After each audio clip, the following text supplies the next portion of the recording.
Playoffs. That's fantastic. It's a shot for anybody that didn't make it into the league to still come into our playoffs to have a shot at winning that big first place prize pool of $30,000. Of course, the Season 4 overall prize pool, 100 grand. So, very cool stuff. Game number 2, Major versus Firezerg, starting up here on Cloud Kingdom. Major currently leading 1-0 as we move on to a map that I think is much more conducive to the Major style that we know and love, the mech.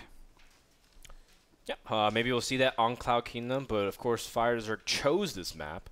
Maybe he has a plan for himself as at the same time. I don't know what Firezerg's planning. It's really hard because trying to predict someone like Firezerg or even understand his build, it's like trying to tap into TLO in a sense. It's really hard. It's like trying to do square root of 42 off the top of your head. It's just unless you have insight and you're prepared. Unless you're Andre. Really unless you're greed. How long do you think it would take Andre to answer that question if we just dropped it? Andre, square root of 42. It would at least maybe 2-3 seconds at most. But I mean that's how long it takes for me to type the alphabet on a keyboard. I think he would immediately give us an answer within 3/10. Really? Do you think?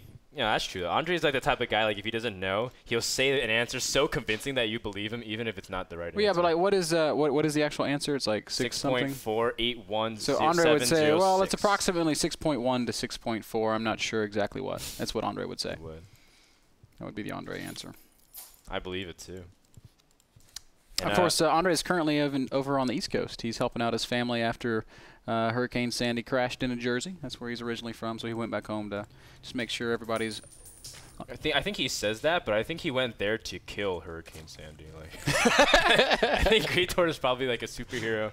It's yeah, I'm just going to go help out a little bit. Meanwhile, in Jersey, and Greator's single-handedly destroying the riding hurricane. A winged horse through the sky, smiting mounting storm his clouds. Pegasus, just commanding down the thunder. You know, that sounds much more believable to me too.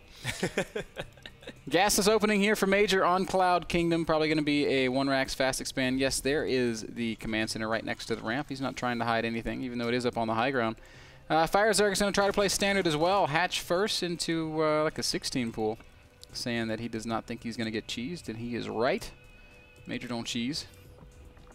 Yeah, and even if he is, Major, he likes playing macro. So even if he's cheesing, he kind of scales it back and then would drop 2 command centers. That's the kind of player Major is.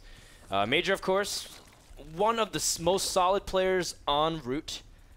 Him, along with Vibe and Masa, are pretty much the 3 anchor players whenever it comes to team leagues. And then from there, they kind of throw in other players. Maybe they use Slush. Maybe they use even, Cats or Fitzy or whoever is really feeling up for it at the time. You also can't discount Le Todd. That's right, Le Todd. The French Protoss player. He's often one of the top guys they go to in their team games as well. That's true. Todd, of course, getting ready for Lone Star Clash, which is coming up this weekend. In Austin, Texas. Now, this is Cloud Kingdom. Ben, how do you like this for Zerg? Because I think you say it depends on different parts of the game, right? When you like I mean, I've always been of the opinion that Cloud Kingdom is a tougher map during the 2-base and 3-base phase, but it gets much easier for Zerg when it opens up to the 4-base and 5-base phase. And the reasoning that I have behind that whole logic is it's very hard to attack into the natural. It's very hard to attack into the 3rd base because you're going up a ramp, you're going through chokes. And anytime Terran's standing at the top of a ramp behind a choke, it's going to be very difficult to make cost-effective trades. The difficulty for Terran comes when Zerg's all right, well, I'm not going to mess with you during that phase of the game. I'm just going to drone up. I'm going to tech up. I'm going to get my Broodlords out, and then I'm just going to control the center of the map, because then how the hell does Terran get a 4th base? It becomes very difficult when you're playing against Broodlord Infestor to secure a 4th. Yeah, so we'll see how that kind of pans out, whether or not Firezerg can even establish his 3rd base this game, considering how much pressure Major is able to enforce. Gas is around 6 minutes, quad gassing at 6 minutes for Firezerg, and he is squeezing out 6 queens again, so very similar build as he did in the previous game.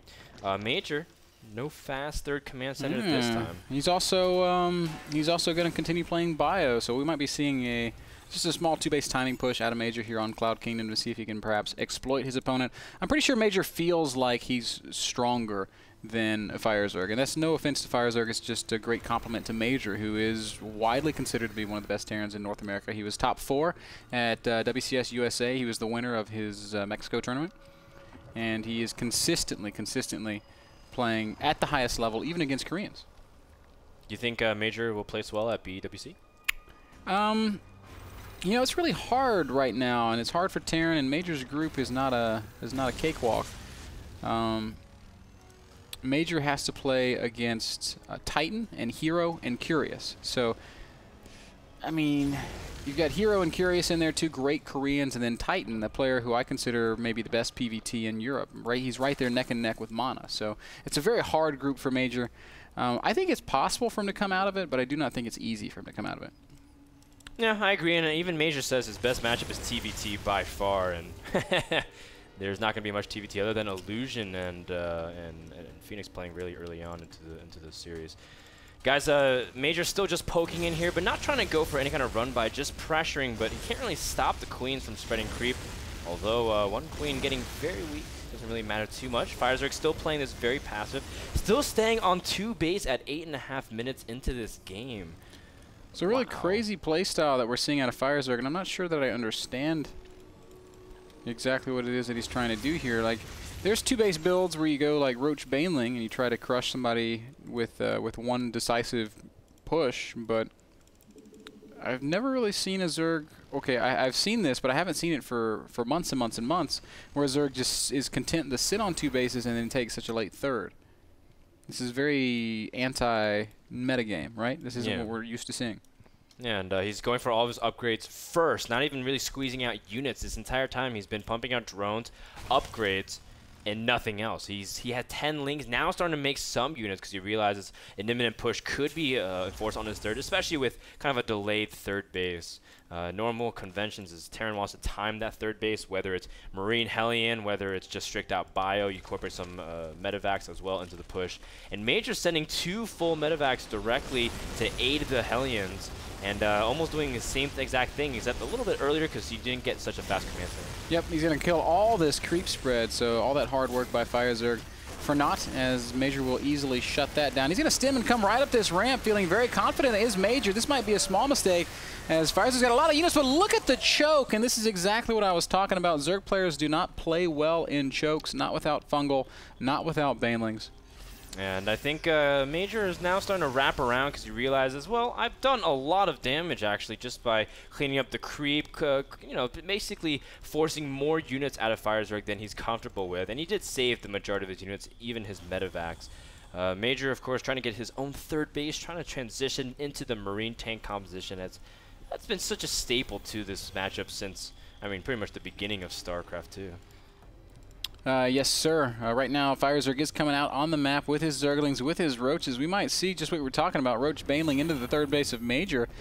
And there's a small chance that might work. Siege mode is not ready. Major does not have a huge army. Unfortunate for Firezerg, though. Major's out on the map and getting very aggressive. A couple queens caught out of position as well. Firezerg could use them, especially for transfuses, but meanwhile, he's also trying to time this third base from Major, forcing the lift-off. Great attention to detail. Major cleans up this base, floats his own away, just has to defend on one last front. Here comes the Banelings, about to crash down the walls. Major's going to give up the natural, evacuating it all the way up into his main base. Can he? Oh, he's not even going to need to raise those depots. Siege tanks on the high ground, Stim Marines, all making very short work of Firezerg's units. This was a 2-base all-in from the Zerg player, and it did not end the game and really did not even really deal any substantial amount of damage. No workers killed.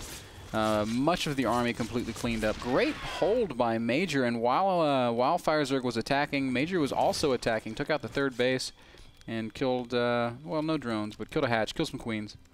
One thing that's kind of interesting that I've noticed from Firezerg is that both games he makes an excessive amount of overlords. He always hovers around the 170 to 190 supply room, despite the fact that he doesn't even have that many units to kind of utilize that space. So I don't know. What do you think about that? You know, I don't mind it, Dan. I've actually had this conversation with Rhett before, and Rhett advises Zerg players, even at the highest level, to always have a 30 to 40 supply cushion. In this case, Firezerg's taking that maybe a little bit further. He's got an 80 supply cushion right now, but we got to realize he just lost a lot of army. So I don't think Firezerg's making a mistake. Another big fight here outside the third base of Firezerg. Stemmed bio under medevacs with siege tanks, unsieged siege tanks. is going to be way too much for Firezerg to handle. GG gets called. He has to tap out, and Major takes him down. Yep. Major showing why he is one of the Terrans to look out for the upcoming BoundNet World Champion, as well as will he be one of the non-Koreans to advance. We have a lot of Koreans signed up, guys, as you saw Clutch's preview. Lots of TSL members, some straggling Koreans on different teams as former Slayers players, former OGS players. Everyone wants a piece of NASL, but only 2 spots to get. That game is brought to you guys by Squarespace. All the tools you need to build an exceptional web page available to you at nasl.tv/p/Squarespace. Our next game, a huge game, Xenio versus Select. Select victory will more or less lock up second place in the group, but a Xenio victory throws everything into chaos. What's going to happen? Well, you guys are going to have to wait just a minute before we reveal it. We'll be right back.